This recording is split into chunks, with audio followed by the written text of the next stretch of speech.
One, panel, as an Indian Muslim staying in India, 1984's ending stayed with me and helped me with the realization the system can't be broken down by an individual, and collectivization against the state, which runs on propaganda, comes at a personal cost that is too large sometimes. The novel has stayed with me ever since, and reliability or relatability towards the loss of the protagonist reminds me that the losses of minorities against a dystopian nation aren't because the protagonist did not fight enough, or aren't because like the protagonist had to be good enough, or that I had to be given forceful hope in all instances. Two large metrics that you should take as a writer then in your decision of what the ending should be. One, the readability and likability of this novel. This is also about how permanent the impact of the novel is and how long it stays with you. And second, it is about the realization of the true threat of dystopian states. The large argumentation that we'll have will make sure that both these metrics are taken care of. Just want to flag out about how both these considerations are a super high priority for the writer, as in the world where both choices are legitimate, that is the choice on neg also giving a hopeful ending. What sells and impacts the reader more takes the debate. Two, what is then readability and likability in this debate? It is about how a book is perceived by the masses, whether it offers an unconventional ending or ends up being part of the thousands of books where the protagonist magically wins, or the thousands of books that give you hope in different flavors. Thirdly, the impact of the book is the assessment on how the book affects you and how long it stays with you, i.e., notice the metric has value in terms of this book and possible comparative alternatives that exist in the market, i.e., are other books also offering the same thing? That is the best case on NEC today is about hope and the value of hope. And notice if other books create that value of hope as well, give that value of hope. We're not sure what the exclusive analysis then is in terms of the reflection that a book here on F promises and offers. The large argument that I move to then is, why do we think that permanence in terms of the emotions that you feel and how like your individuality is affected in Af's world when the ending ensures that the protagonist loses out to this dystopian state? The first thing that I want to do in this argument is to remind you that happiness and success is something that we're all conditioned to, that is to believe that we're more likely to have a good ending in the end, or that the protagonist of every story that we read is more likely to be successful in the end. This is largely because you've been growing up with cartoons and fairy tales, which always make you believe that the good person always ends up winning. We feel that what this means is that throughout your life, you're accustomed to believing that the hero will end up winning. On a comparative, you're less likely to assess the threat for its true value, i.e., you're not made to feel the value of the threat till you believe in the value of the character losing out. That is to say, in next world on a comparative, you're more likely to believe, sure, the threat might be grave, but if the hero, once the hero wins, it's all solved and all's well that ends well. That is to say that the real value of the threat, when it takes the life of someone that you're so attached to, is more likely to affect you in the longer run. Two, people are more likely to want to attach to happily ever after narrative.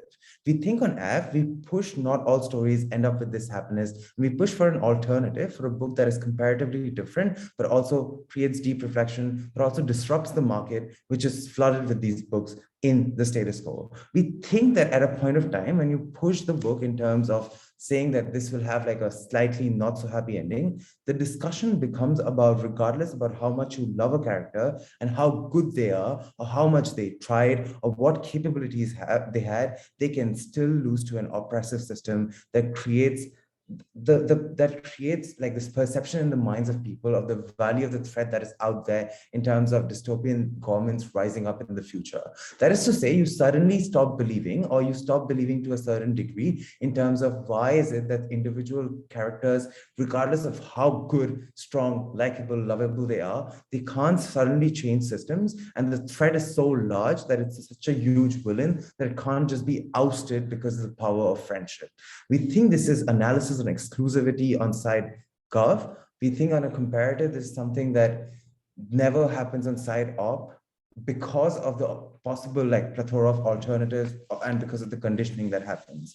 We think the comparative impacting on this is in two levels. One, deep sorrow is far more a deeper emotion than fleeting happiness that you feel while reading a book. That is to say, feelings of depth or feelings on a comparative of depth are more likely to be created when they're not felt so regularly. Why do we think so? We think on a comparative, feelings of fleeting happiness from success are a common thing. You feel it when your parents succeed in business or in their jobs. You feel it when your football team wins a match. You feel it regularly. We feel, however, deep reflection from sorrow, which comes at a cost of a life, or the dreams of a main character that you're so attached to, are more likely for you to more likely to make you think / sit down and reflect on where you are, where the person was, and what kind of government they were fighting with. That means the paradigm shift in the thought and deep reflection is more likely in a world where you assess the cost of this dystopian world. We think what this creates at the end, when you do this reflection, is an inherent need for redemption, because you get so attached to the protagonist that eventually that their failure feels like your own at the end of the day. We think the great risk on side neck comparative is because people in neck believe the system isn't as bad, and the writer makes, even if the writer really tries to make you believe that it is, you suddenly start believing that, sure, even if it's that bad, you're more likely to be able to overthrow it or make sure that you're able to succeed just because you're a likable character. We think the value of this threat is never realized. We think happiness can then overshadow the strong setup that the writer sets up of the bad government in eventuality, with the ending being happy and nice. The stakeholder analysis to this idea is on 3 levels. 1, on what happens to book readers who are from majority communities.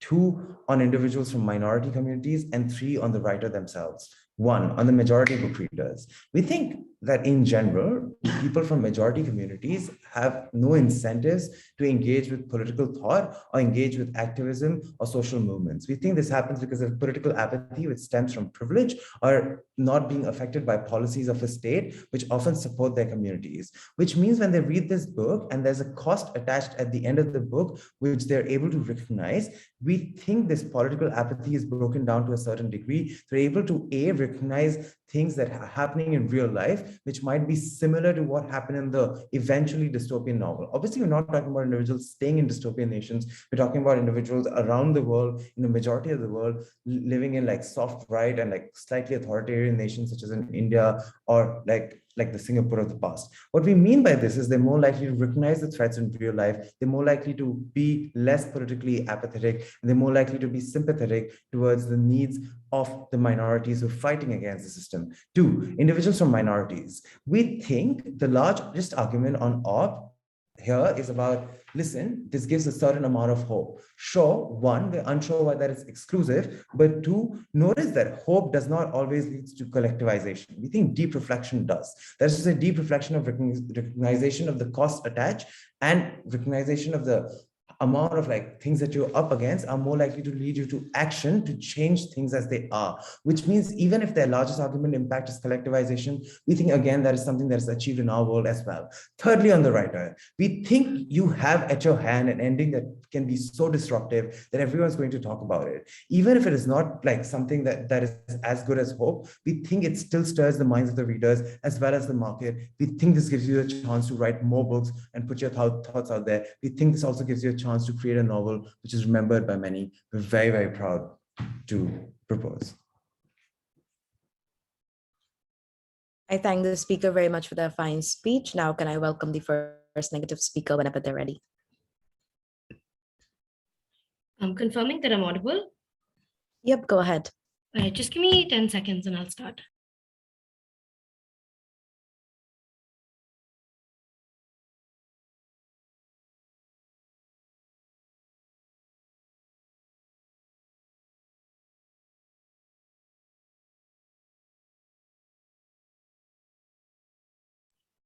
All right, starting speech in 3, 2, 1.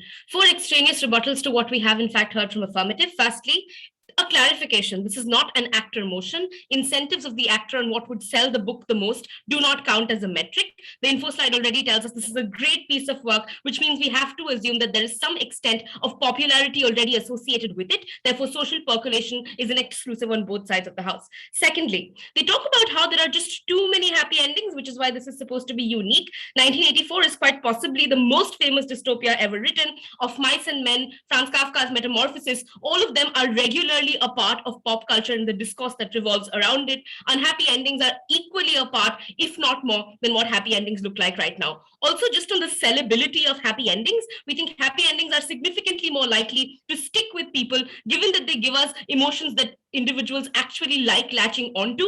There's a reason why Harry Potter continues to be the biggest pop cultural success of our century, and that is because it gives some messaging out to the people that people like to go ahead and hold on to. It is something that they want to talk to their children about. It is something that kids pick up as their own books. The future generation wants to talk more about things that go ahead and give them hope. Thirdly, this is a logical leap that I want to point out that we hear on affirmative. They tell you that because you as an individual relate to the character, their failures feel like your own. We agree. But because their failures feel like your own, you're now going to somehow undo everything wrong that they did in the book and are individually going to be able to change things, never mechanized as to how. Secondly, why does the character have the motivation or an incentive to do this when a character that they relate to feel like was a reflection of themselves tried so hard and continued to fail?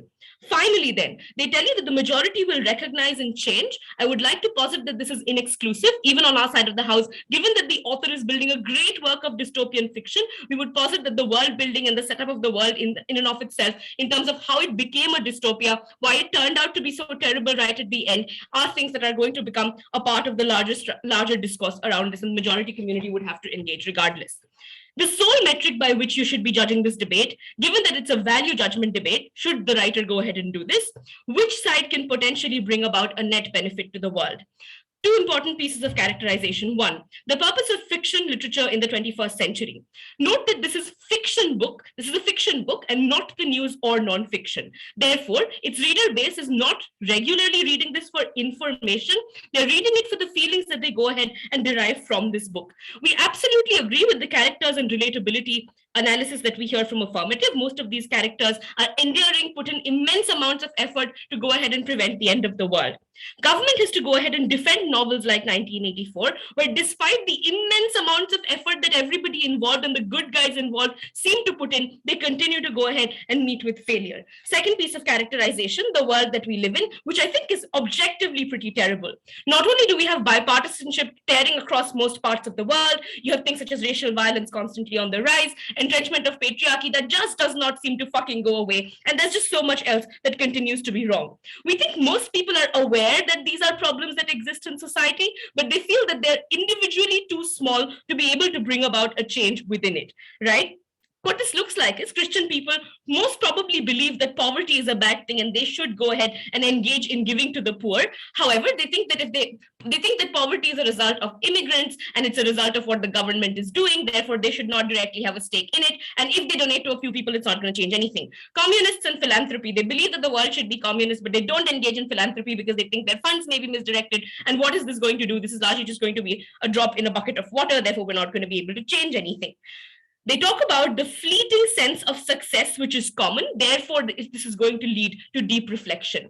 We would posit that the world that we live in is so terrible that what people are looking to get is an escape from this horrendous world that we go ahead and live in.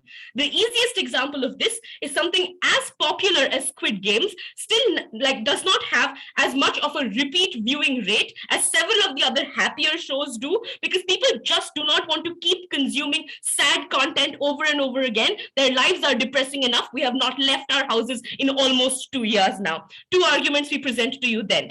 Firstly, on the change in perception of power structures within society. Most power structures within society, this could be your government, this could be your corporations, this could be celebrity culture at large, they hold their power because they come from a perception that they are inevitable. They do this via advertising, marketing, subliminal messaging. The fact that most of the youth across the world believes that politics is just choosing between two bad people and whichever is lesser of the two evil gives you the perception that we have been fed the idea that this is what we are stuck with. We might as well work with it. We think that dystopian books with happy endings push a counter narrative out into society, which tells you that, look, even you as an individual can actually work together with others as a group and change the systems that we live in. We don't just constantly have to play in a volley of bad actors. We can actually push for good actors to come and give them platform as well, right? So change in perception of what power structures look like, even the propensity that power structures can in fact fall, is absolutely exclusive to our side of the house, because the ending doesn't give them that on their side of the house.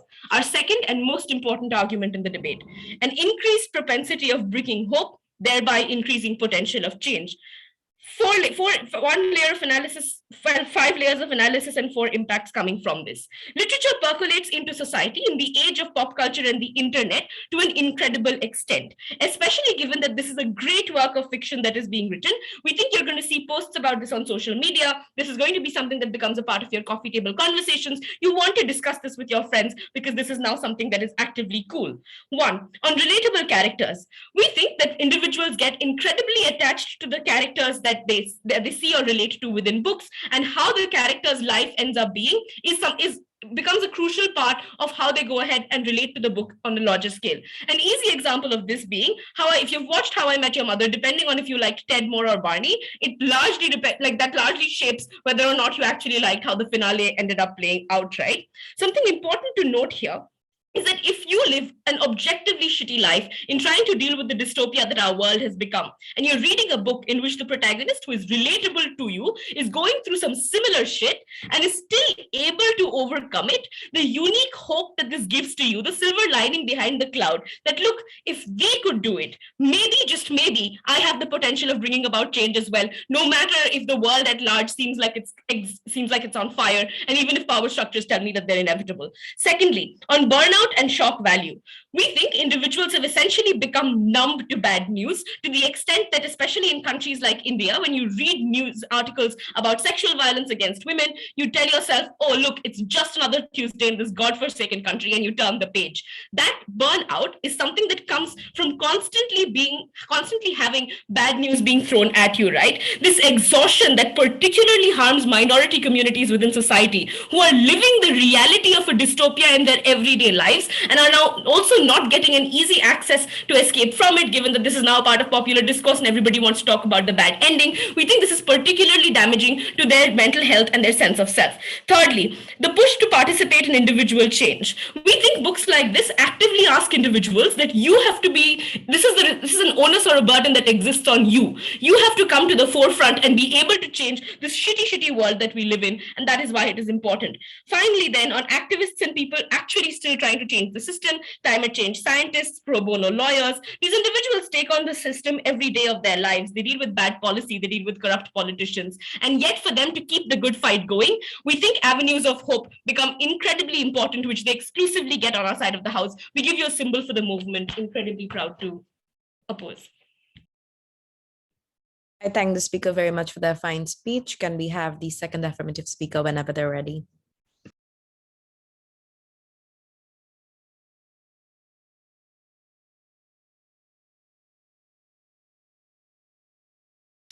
Hi, can you hear me? Yep, go ahead. Yeah.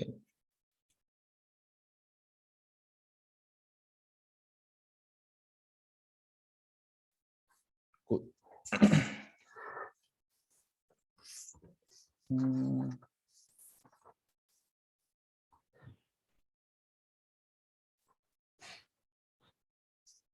Okay, just 1 second.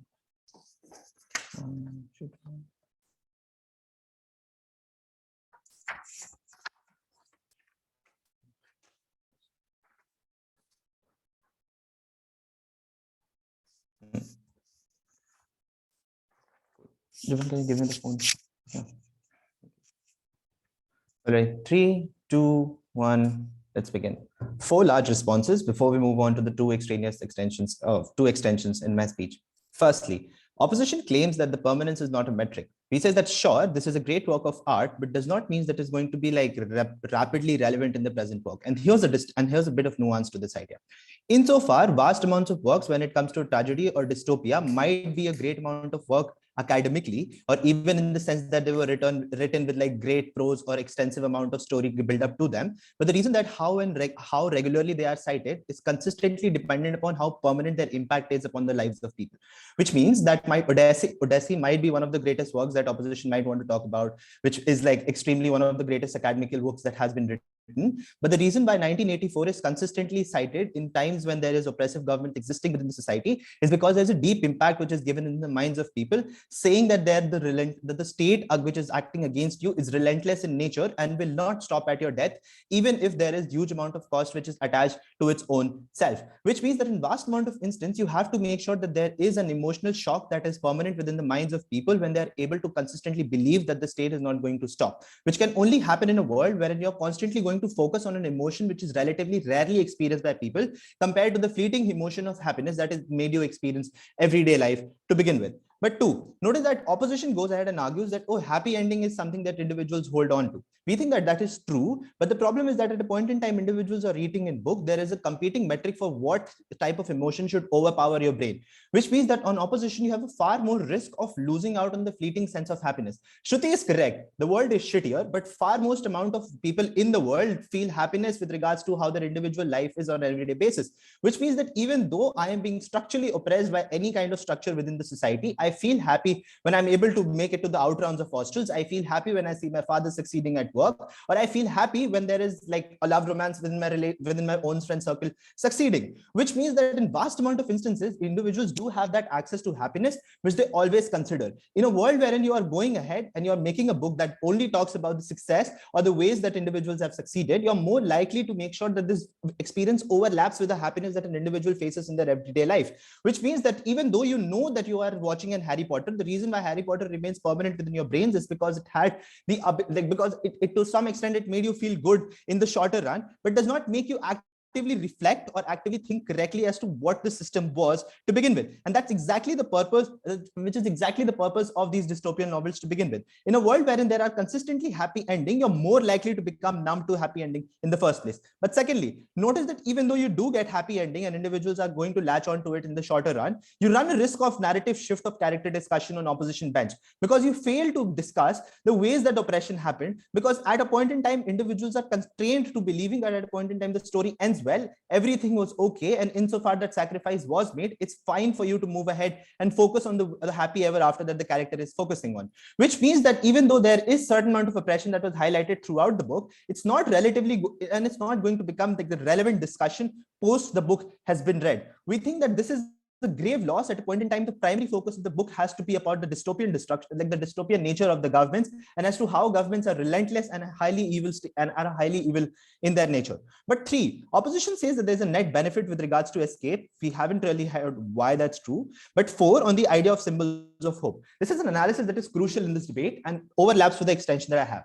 The extension that I have says that, look, minority rising or uprising is inevitable on both sides of the house. Because if Shruti's characterization is true, that the world is so fucked up that you are constantly not able to understand what to do about it, then in vast amount of people, there is already a momentum to bring about change in the first place. Which means that the only metric then has to become in this debate is how relevant that your book is within that revolution of uprising in the first place. We think that if vast amount of minorities around the world are being persecuted, they don't need a fucking book to tell them that they need to revolt against the government. They're going to do it regardless. Then the analysis then becomes is that in a world when they are facing real-time harm, and there is a generation of trauma before them, to tell them that there is a source of inspiration for them to rise against the oppressive structure, the metric for the book has to be that which book will be read far more frequently because of the fact that it is providing because it is actively highlighting the oppressive nature of the state to begin with. We think that in vast amount of instances, the only possibility that this book will be read when there is a vacuum created for a more relatable and a far more like, inspirational nature of how these individuals is sacrificed at a point in time they die. Which means that this is exactly the reason why a vast amount of instances, tragedy and death become the primary narrative when you're talking about revolution. This is the reason why Romeo and Juliet has far more permanence than any other romance, because you realize that even after so much effort, these are individuals who have died, and therefore there is an internal narrative of redemption on your part that you will not bow down at a point in time there is an oppressive system against you. Which means that on our side of the house, you're far more likely to generate generate people's interest in consistently reading this book during the phase of revolution, because you realize that these are mistakes that were made by somebody in the past, or at least this is what the author had like imagined in their brain, and therefore derive inspiration from their death in the first place. Notice, even though there is a certain inch of like hope that might get from opposition bench, we don't think that this hope is exclusive to begin with, because we say that there are generations of trauma and generations of individuals who have existing within that revolutionary movement, which provides them with that sense of hope to begin with in the first place. But secondly, notice that on the problem on opposition is less to do with the fact that there is existing trauma, like that there is existing trauma of the system, but more to do with the fact of individual capability to win the system. The problem is this, that in vast amount of instances, you cannot defeat the system in and of itself. In a world where you're reading a book that only talks about you defeating the system on your own, there is a belief system that the only thing that is necessary within the system is for me to revolt individually. We think that is untrue, because in vast amount of instances, to exist within a dystopian society, it's your obligation to realize that collectivization is the only way out of it. Notice opposition's bench consistently focus on individual responsibility. On our side, we're focusing on collectivization, which proves that in a world wherein the hero actively tried to overwin the system in and of itself, failed, but the only reason for them to win the system is to collective action against the system in the first place. We think that the only way that this happens is through a deep reflection, that it is built within a system of people. At a point in time, they're reading a book and they're realizing that individual actions have failed in the past, and therefore it's our need of the hour in order to revolt against it. But lastly, on the idea of emotions being far more permanent, like emotions of sorrow being far more permanent than emotions of happiness. One, we have already argued that sorrow is a deep emotion, which means that in vast amount of instances, individuals do feel happiness on an everyday basis, which means that it rarely allows them to feel connected when they feel happiness in the first place. In a point in time, when you are a character who has consistently failed, who has eventually failed, you have a deep wish for the character to succeed. This allows you with a sense of relatability, given the fact that you have seen people around you consistently fail while revolting against the government, which means that you're more likely to believe that this is a book that you must have with yourself, because you're somebody who is always going to feel that there is some relatability that this book provides you with regards to the lived experiences that you have, which means that this book is far more going to be relevant with regards to when it comes to like this book being read in later points in time during the revolution, or during the time that you are being oppressed by the state to begin with. But secondly, realize that in all these instances, escape in and of itself is something that trivializes the nature of the book to begin with, which means that even though you're feeling escape in the shorter run, you're not going to take this book as strongly as you believe it to be, because you realize that this is merely something that has to be read in pastime, or something that just provides you with like short-termist happiness in the first place. The only point in time you're going to take like this book permanently is when this book consistently tells you that the state is relevant, that the state is relentless and is not going to stop like oppressing against you to begin with. Yeah, proud to propose. I thank the speaker very much for their fine speech. To further the negative case, can we have the second negative speaker whenever they're ready?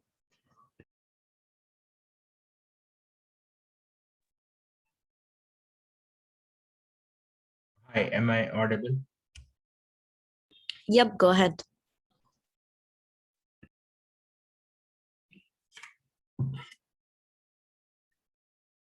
Yeah, just give me a second. I'm setting up my timer.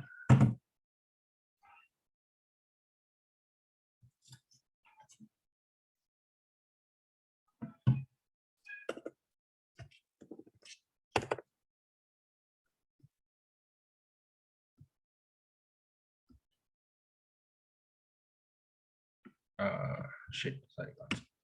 Yep, starting my speech in 3, 2, 1. The problem with side affirmative is that they assume people living in today's world need to be told how bad the world is. They think that Black people need to be shown a dystopian world where cops are bad. They think that Indians need to read about a dystopian authoritarian government. We think that people don't need a good story to tell them that happy endings are rare or sorrow is real, right? I think the purpose of stories is not to show that like dragons exist, but that they can be beaten. I think that's what affirmative had to deal with. Two extraneous responses before I weigh this debate. Firstly, where do we have more market penetration, right? First of all, just dealing with like what they said, they can't just assert 1984 is successful and then say that this is why, look, we need bad endings. We can give counter examples of Tomorrowland and like Hunger Games and so on, right? But secondly, note, right? We think we think that the argument that the primary focus should be on the type of dystopia doesn't matter in this debate, simply because dystopia changes, right? Orwell's work was written in like the fear of like rise of communism and stuff, but today that's a problem we would gladly have. Which means what sells a book is not necessarily the story of the dystopia, but the general feeling it can create within you. Which means by default, the team that can prove that this is more relatable or creates better impacts in society and better feelings in society is going to prove to you on this metric that they're going to have more market penetration. And that's how you should weigh it. On the second argument of collectivization, right? I think here is where you absolutely have to like direct points, right? Because they just strawman the case is saying that no, we have to defend individual action and side negative has to defend individual action alone. That is categorically untrue.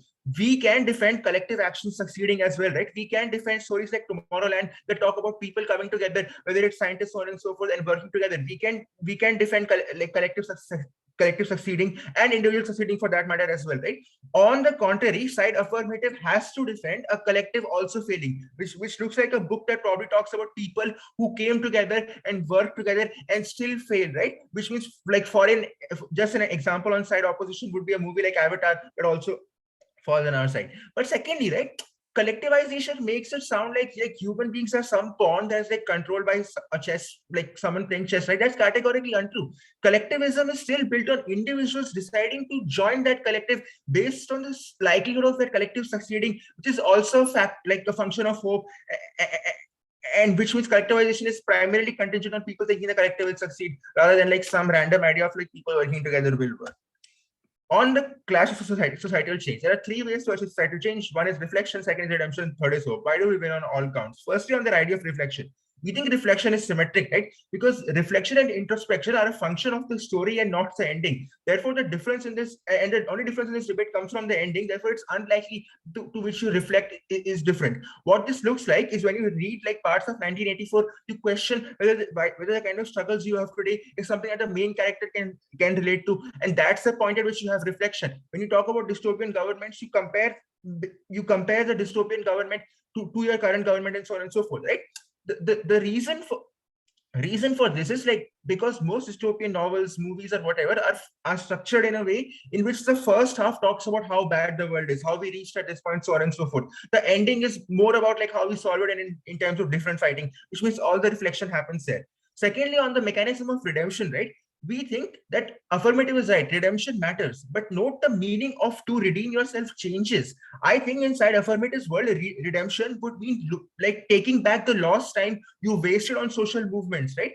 It could, on side affirmative's world, redemption could mean, why did I waste so much time like fighting climate crisis? Clearly the world is hopeless and we're not going to succeed and the systems are so bad. Therefore, I should not make the same mistake as that main character and waste time trying to fix a broken system. All I should do is like try to maximize my life, take a corporate job and fuck over everyone around me. Because the meaning of redemption changes, we don't think that affirmative can just say, oh, people want redemption, so people will fix what the author did wrong and then go ahead and live in a world. I think that's not how it works. Compare that on our side, right? We think the story in itself will have a redemption arc. What that means is that if you believe side affirmative analysis that people relate to characters and people care about redemption, in our story, the redemption arc will talk about how they fought their struggles and redeemed themselves by fixing a problematic society, which means the redemption arc in our world is actually likely to be positive. Moving on to the main metric and why hope is needed for change, right? Understand that in every moment there's a possibility of a better people, right?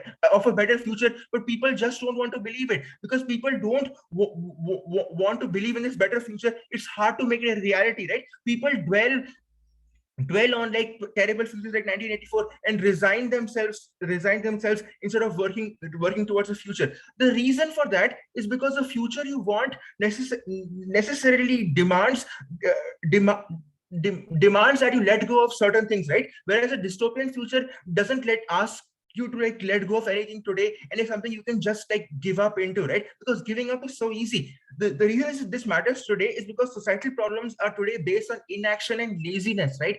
It's not based on like not having knowledge. It's not based on people not being able to collectivize. It's based on laziness and people not standing up for what matters. Take two examples for this, right? Smaller, like something as simple as like stopping the pennies in America, right? Like if you stop minting pennies, you have like an extra $1 billion. You can feed poor people with it. Yet there is no action for such an issue. Talk about bigger issues and problems within structures, right? Like, for example, police accountability, so on and so forth. The problem isn't that like people people don't know what the problem is. It's inaction. Why then is like hope critical to getting this action, right? Because note that decisions are based on risks and perceptions of risk based on subjective metrics, which is to say that if I'm making a choice, whether the choice is to join a movement, the choice is to join a new job, it's based on a perception of risk. How much will this pay off? What is the effort I have to put? For any movement or collectivization, every individual within that movement is deciding, should I take a corporate job and improve my life, or should I join this movement or join this social enterprise and improve everyone's life? That risk analysis is based on subjective preference, like subjective understanding of the world and subjective understanding of risk that is contingent on hope. My first speaker already analyzed how hope necessarily is percolating through you and how this changes your perception of the likelihood of success. The only response we get from second speaker is this joke that, look, people are dying, people will come out and protest anyway. 100% true. Of course, if the problem is this dire that people are dying, then in both sides, like, they don't need a book to tell them to protest. This is about smaller issues. It's about things that it's about things like us letting people in Africa starve because we want to spend more money on debating than we want to on actually helping people. It's about the issues about not reforming the police when we actually can, so on and so forth, right? What are the two impacts of this? One, we can, and this is our worst case, right? We can change the life of one or two people around us, and that's really important, right? Because even if 1 million people read this book and decide not to join a movement, the fact that they believe that individuals can create change and individuals can matter, they can probably help their employees by paying them a little higher. They can help their house help. They can help the poor neighbors in their community. They can donate a little bit more money to church, right? Just the fact that they matter and that they can matter within the system is enough of a change. But here's why we have like larger social impacts, and this breaks down this weird idea affirmative has, that you are a reader and there is a system. Note that there is no system, right? You are the system. Like, the system isn't a distinct entity that exists. Take an example of Amazon, right? Amazon isn't a corrupt company. Amazon is millions of people making corrupt choices on a daily basis. It's a seller deciding to underpay their workers. It's you deciding that your needs are more important than someone's livelihood. That's what a system is. It's a collective of people. Insofar as we can change the minds of all these individuals and to be hopeful and believe in a better future, it means that the system in itself is changing from within, and that's how we get real change. That's what you have to weigh in this debate. We're proud to oppose. I thank the speaker very much for that fine speech. Can we have the third affirmative speaker whenever they're ready?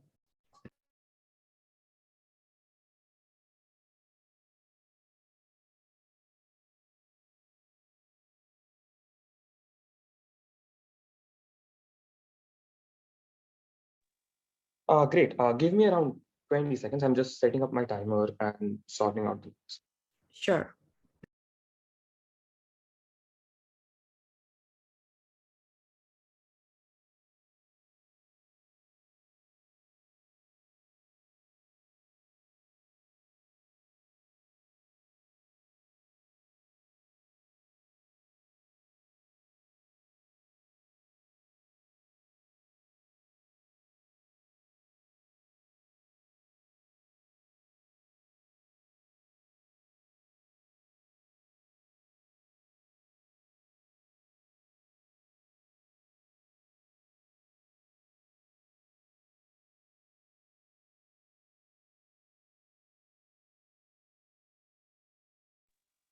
Great. I won't be able to turn on my camera because I am in an area where the internet is very iffy at that moment.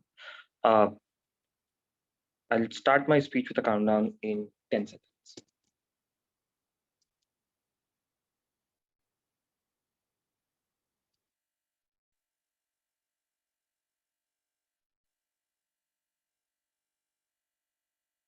Great. Starting my speech in 3, 2, 1. Let's go.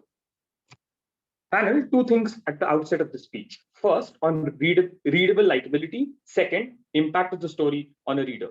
First clash, we are going to talk about the direct rebuttal in that clash. Firstly, we think social value of great books is still important, i.e., percolation still has value. This is to say that you are more likely to care about how it impacts the people. Sure, then it is not an actor motion, but in the assessment of the value that the book might have is still important. Literally, Neck goes on to push this idea that the writer isn't important, but their first argumentation is literally about why is it important for the writer and how it impacts them.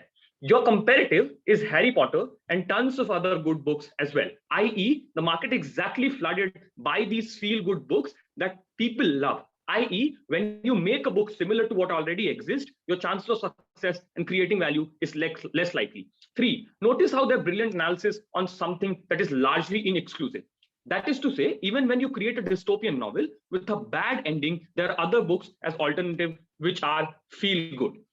We are unsure what this book offers. Sure, Shruti tells you 2 books with bad endings, but notice how 1984 is the one book the majority of people refer to because of the disruption that it caused in thoughts. The comparative is thousands of popular books that make you believe the contrary.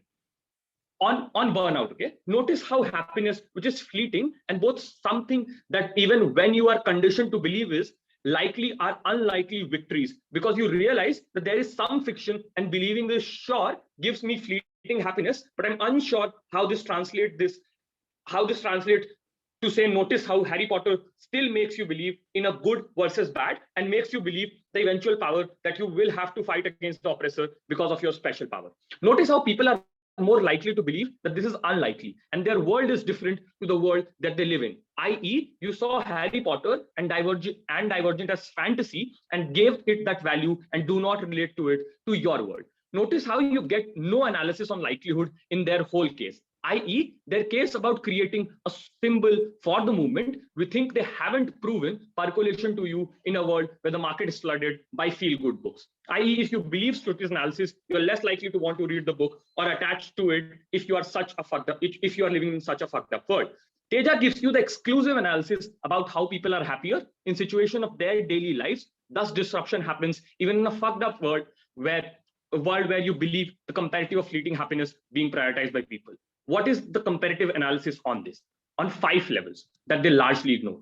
1, you're conditioning towards expecting a happy ending. So sure, it's a great work of literature, but where does it become a symbol of reflection and where does it become cult? When disruption happens, because you're accustomed to setting of deep wish for succession is change. 2, we tell you the deep reflection that follows and your exclusive benefit is not about escape leading to trivialization, but about being able to access where you are able to be less apathetic or like more able to access the real life and where it impacts people. 3, that means your inherent need for redemption and the chances of you rising up and questioning things is more likely in a world where the ending stays with you. 4, the greatest risk on side neck is because people in the neck are more likely to believe that the system isn't as bad as the writer makes you believe. It isn't when the ending dilutes the setup, i.e. Nitin's analysis is moot because his analysis suddenly detached the value of the ending to the book. But if that was true, you wouldn't be having this debate. The ending has a value and it stays with you, i.e. you don't read books in just parts or don't read 10 pages. You read the whole novel, whole thing and take the lesson home. 5, the comparative analysis of Nitin's call for action is a false metric. Notice how when you recognize that people in the book have failed, you also have a bird's eye view of why they failed, i.e. you're more satisfied in a world where the success has been achieved by the protagonist and you don't have to achieve it. 3 levels on weighing. First, on majority community readers. A, counter apathy that you're shielded by because you have your privilege. On a comparative, you'll be, oh, happy ending, this does not affect me ever. We think that loss in the end thus has a value in scenarios when you do not end up believing, oh, everything will be fine, etc. B, individuals from minority know they are oppressed, but it still helps to recognize the cost of the fight against the oppression. Literally, in a world where 1984 is used as a funking handbook, the book leaves you with a realization of why it is common occurrence and you're not alone. It does not give you a false sense of happiness and safety in App's world. We think the relevance is important because realize that the protagonist at the end also loses out to some extent. That sort of relevance and that sort of reflection that will then come in is something that's really important because reflection is better because an op narrative shifts to feeling good for actor other than feeling sad about the state of affairs and thus no need of reflection on opposition. 1994 is discussed on time, like till time's unending, and they make you realize how things do go forward and fail at some point in time, but you then have a space to reflect and realize how there's need for collectivization and how that need of collectivization is something that's really important. 4, redemption arc. Panel realized there's no fiat, that there is no place to say there will be like character arcs. Character can live on without defeating the system. Realize that this is a false binary on opposition. Op has to defend, not killing the character and not defeating the system. Standing up is going to be good on both ends. Life changing can happen on our side because it helps apathetic people to wake up to a system of oppression. It allows space for majority to self-reflect and create momentum. Panel, there's still two levels of like direct rebuttal that is left after this competing metric. Okay, they claim that there is a logical leap on our side when people fear failing, they are likely to go forward, and when people fear failing, they are not likely to go forward and unionize. I will realize that we tell you in all of our speeches that at a point in time when people fail, they realize that if they will live, they are going to fail to some point, and if they don't stand up, that is literally looking forward to you failing. We think at that moment that the survival instinct in individuals is something that kicks in, which makes them non-dependent on this driven idea of what is going to happen in future, which is where we think the collectivization is something that's highly likelier. We never said that NEG has to defend individual action. Teja told you that they have no mechanism on how collective action will be achieved on NEG, which is why, by the virtue of their case, they are defending individual action at all points in time. But I also realize that like on ideas like death of people and like how death of people leads to a world, we think reflection is better, because on op, narrative shifts to feeling good for actor other than feeling sad about the state of affair. Thus, no need for reflection is something that there's no need for reflection on ops world, which is something that becomes really problematic. We think that the idea of standing up to the idea of standing up against the system is something that's highly likelier on our side, because we promise more collectivization and we give you mechanism as to how more collectivization is something that's plausible. Panel, at the end of the speech, we tell you that we have mechanized things like redemption arc. We have given you reason as to why collectivization is likelier on our side, which is why we are very proud to propose. I thank the speaker very much for their fine speech. For the last constructive speech, can we have the third negative speaker whenever they're ready? Great. So I'm just making sure whether I'm clear and audible. Yes, go ahead. Yeah, just 1 second. I'll set up my timer.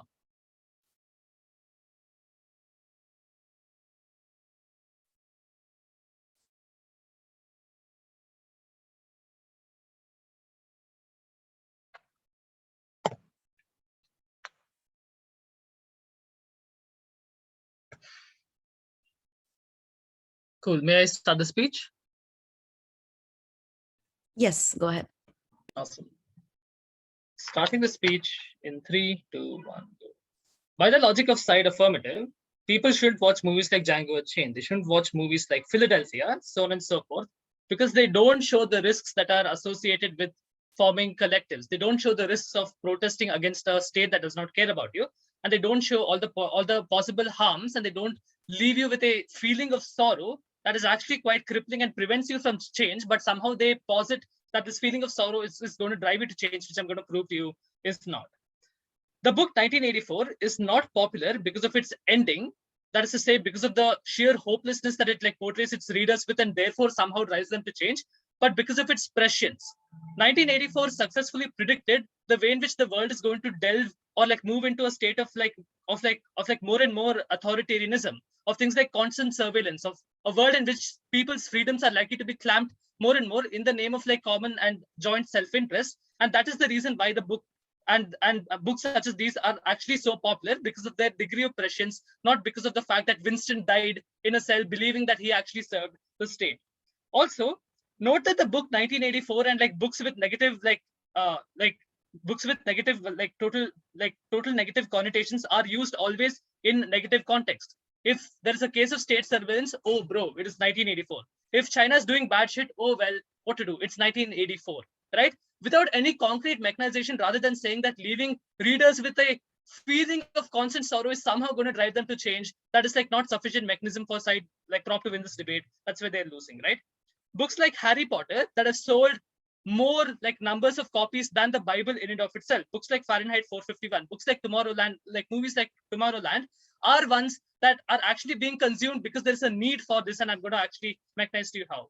But I want to make a few like points of so like a few things to note about side government's case. One, a large part of their case is like dependent on things like market penetration, so on and so forth. One, the motion slide posits that this is going to be one of the great works, which means that fiat somehow, like to some degree, allows us to claim those benefits also. But secondly, note that even if the person who writes this book matters, and even if like what side government is saying is true, that is to say that there's a huge demand for feel-good books, there is probably a reason as to why there's a huge demand for feel-good books, and it is better if this book like buys into that and feeds into and like feeds within that demand, rather than just saying that this is going to create shock value, and that shock value is magically going to create a new demand as to where people are likely to consume that books. Like there's no like there are no reasons based on trends to support that claim, right?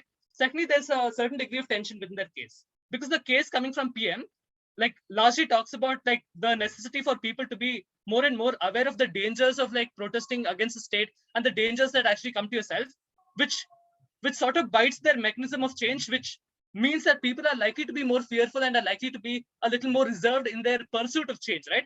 But secondly, this also beats all of the different mechanisms, right? As to the way in which sorrow is likely to drive people to pursue social change without any mechanization for this, that claim should not stand. Thirdly, there is a certain degree of like non-symmetric burden pushing coming from side government, right? Where they say that we need to defend like people taking like people changing these systems by themselves, while they get to defend joint action. We are both defending the same story. It is only the different ending, right? Which means that the meat of the plot of the story is going to have the same models of social change, be it like joint social action or doing it yourself. Which means that whatever burden they're pushing on us, they also have to defend it. They can't just say that side negative has to defend like you changing these systems on by yourself. So a few clashes here. Number one, the clash on change. The claim coming from side proposition is one about emotion. So their main claim here and the thesis of this is that sorrow is deep and therefore it is likely to last with you longer, while feelings like happiness are actually fleeting, and therefore you will like forget about this feeling of like satisfaction from the book, and therefore you won't act on that feeling, right? Number one, there's a problem of transference. I posit that sorrow is going to inhibit like your pursuit of like change simply because it is so crippling in nature and it leaves you with a sense of devastation, right? For example, people within status quo, okay, so the rates of like social change have been like decreasing from the 1960s and 70s because of like constant like news media, right? Because of the like various sources of like media telling you about how shitty the system is, right? Sure, people did form like joint action after George Floyd, but that has dipped exponentially after like more and more cases have come to forth, right? The point is that sorrow inhibits action simply because it is so crippling and it leaves you with a sense of despair that nothing really can be changed, and people don't want to feel that sorrow again when they like try to make change later in the future, which is why people have like stopped protesting for the deaths of black people that have proceeded George Floyd, people like Garner, so on and so forth. Secondly, I would posit that most people lack the cognitive mechanisms to convert sorrow to motivation, which is the mechanism that side government is like dependent on, right? But look, let's take government's best case, and even if sorrow is going to be a driver, right? Note that lots of sorrow that is portrayed in these books are things like personal loss, so on and so forth, that you're still likely to like to like more or less relate to, right? But secondly, note that these books do not only portray like things like a very easy route to social change, right? Their plot is like written in such a way in which you will feel sorrow in parts of that plot where you believe that the main character is losing out to this big bad state, and that like that is like going to be resolved in the end, but those feelings of sorrow are still going to like stay with you if that is side government's mechanism. But fourthly, they posit that there's too many positive books and movies, right? One, if that's true, there's probably a reason as to why there's a demand, which means that I'm not sure as to the degree to which you're going to cause disruption in this, because people want these things to be positive because their reality is not positive. But secondly, even if that's true and even if that's a bad thing, here's weighing, right? The number of hours to which people are simply exposed to novels or movies is probably 1 to maybe 2 hours a day, right? But the number of hours people are simply exposed to the crippling reality in which the portrayal is that they can't fight for like change is 13 to 14 hours a day, right? And this is specifically true for minorities, where they go out into the world, they face micro traumas, they face like cases of discrimination and all those things, which means that which means that on that way, we think that even if that's true, it is good for them to simply have these sources of positivity simply because they are less in number in terms of time. But lastly, negativity is not a driver of social action because you don't want to fail in the future. And because the propensity of failure as characterized by the book is so high, you feel like you are likely to feel those same like feelings in the future when you fail. And that's not something that you want, right? Secondly, they say that people don't need a book. It's true. People need hope, and books are these sources of hope. And these sources of hope are simply absent in status quo right now. The reason why people are going to be like less likely to pursue social change is because of the calculation of risk that my DLO spoke to you about, right? The propensity of your job being your job being successful and being stable right now versus the threat of like a change that goes to the long term, and you are not certain as to like what the change probably consists of and the sort of like risk that actually go to you, right? The reason why change is so important is because one, it forms a means of like forming collectives, but secondly, it is crucial for future generations who have not consented to the harms right now, right? Which means that if the future generations are larger in number and they have lesser consent, it is like very crucial to pursue change for them, right? But note that change is like not possible in status quo in their world because they're now people are willing to rationalize the trade-off between narratives of sorrow and failure versus their own personal self-interest, right? The key reason why this is the most crucial claim in this debate is because this directly affects people in places of power who make that trade-off every day and who can rationalize this by saying that, oh, well, we are going to fail anyway, and we will face those feelings of sorrow. That's why we don't want to pursue change. The point at which you can actually show to them that there's a counter narrative, you can show to them that these things can actually end happily, is when people are more willing to pursue these means of change. And for all those reasons, we win this debate. Very proud to oppose. I thank the speaker very much for their fine speech. That concludes the constructive round. Now, can we have the negative reply whenever they're ready?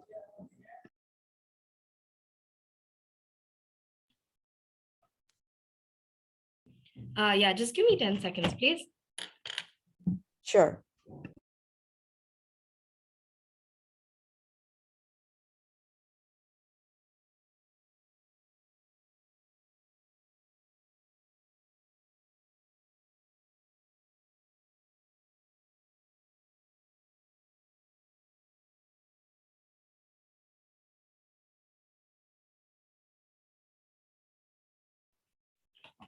Hi, before I begin, I'm going to exploit that this is being streamed to thank my fantastic teammates who agreed to team up with me despite having no obligation to do so, and I'm not even from their university. So thank you so much for doing that. Being judged in my first ever major round by some of my personal debate legends. Thank you so much for showing up.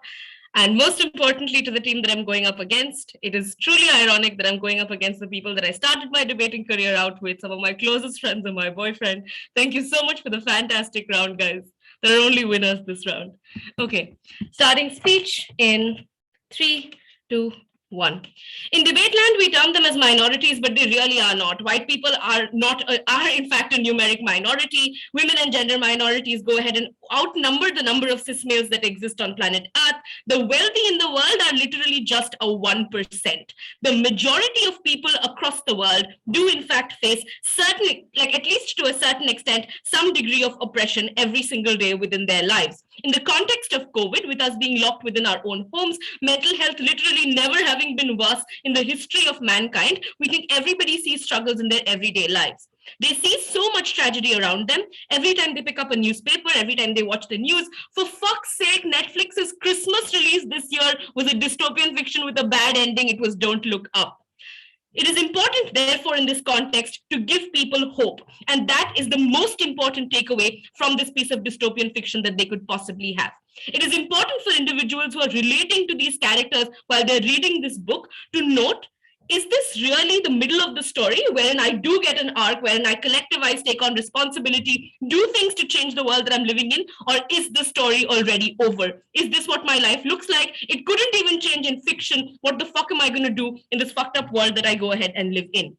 Secondly, on AF, they want to make this debate about collectivization versus individual responsibility. We believe on our side of the house, we give people the individual responsibility to go out there and collectivize, to actually encourage other people to participate in the change, to make your message clear to other individuals, to also actively do things in your everyday lives that make a difference, because now we tell people that even an individual can do things which can make a difference to the bigger picture or the system at large, right? We think there exists no motivation and affirmative for these individuals to be able to go ahead and mechanize such change, because even if we buy into their metric of you just go ahead and relate with the character, you want to undo their wrongs. We think the world we live in right now is so shitty. People just no longer have the will or motivation to do anything when even their favorite fictional characters have tried so hard and yet they have failed.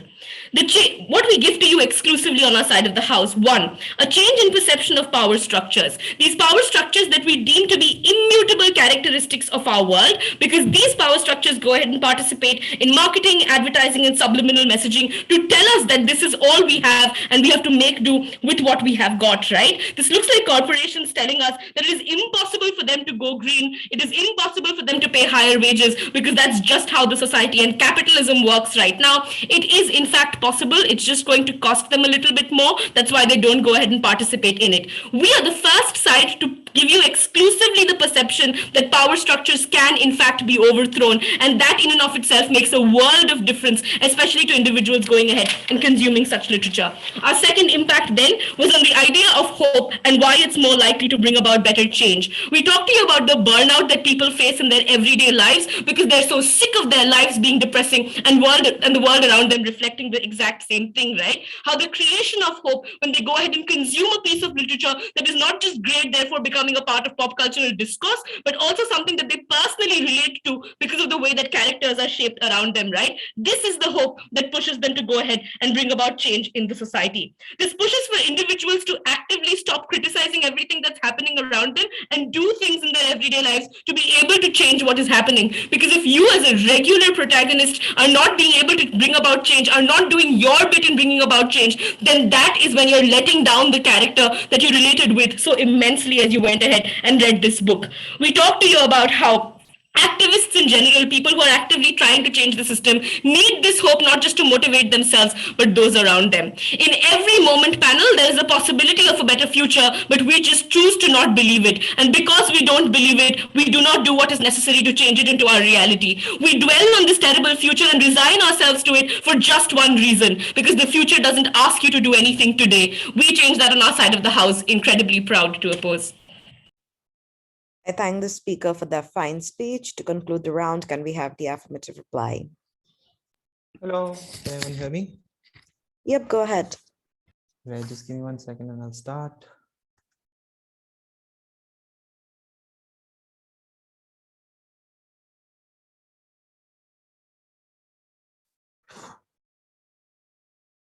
Cool.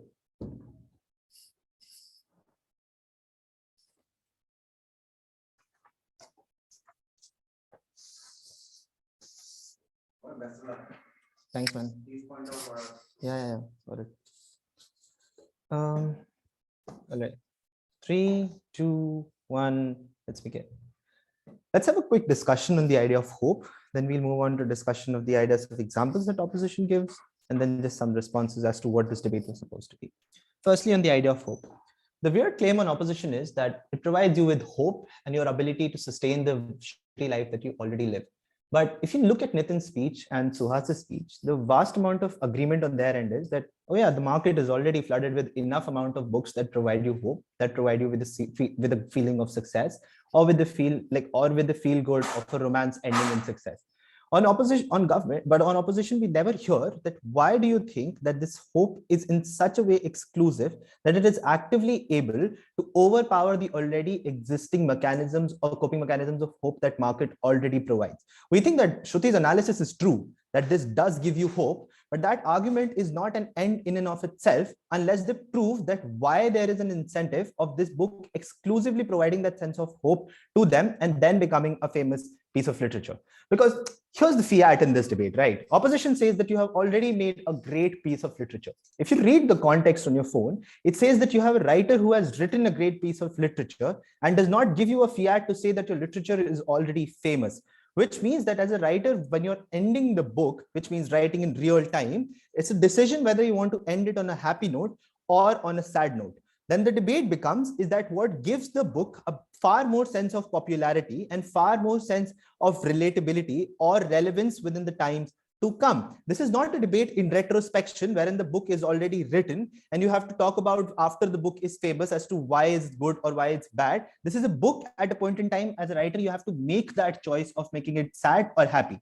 Our analysis was that it gives you far more competitive advantage when you're going for market disruption through emotions such as sorrow, because happiness is something which is largely already relevant within society because of Nitin's analysis that, market is flooded with feel good movies.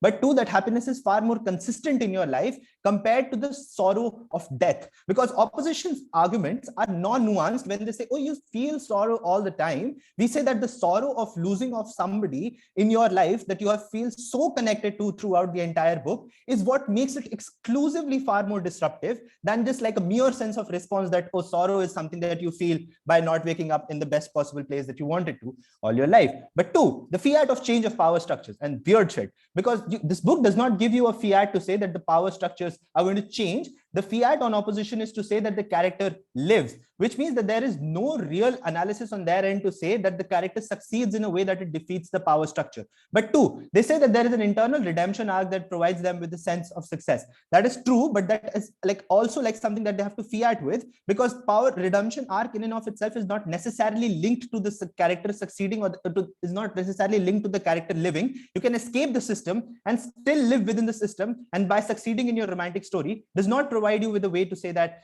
you have defeated the system to begin with. But lastly, they say that there are parts of sorrow within the system and therefore that's good. We say that sure, but it largely gets overshadowed. At a point in time, there are already existing mechanisms of happiness that exist for people to find an escape to. But two, that the narrative shifts from the discussion of characters to the discussion of people at large. But lastly, notice we have given you mechanisms as to how shock value has an ability to disrupt, but notice how on their side there's large, at large argued cannot be timed together. They say that hope is a value that we can prove why that it is not inexclusive, and why when a market is flooded with hope, we can do those things. And at the same time, much of value is still in the book, which is shit, this is bad. Yeah.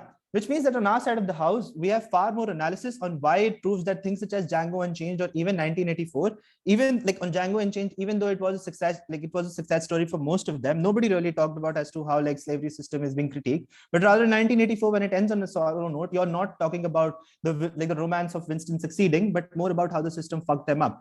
We think on our side of the house, you have far more market percolation with regards to how relevant the book remains in the future time, and far more ability for people to relate to the book other than just another medium of feeling happy about shit.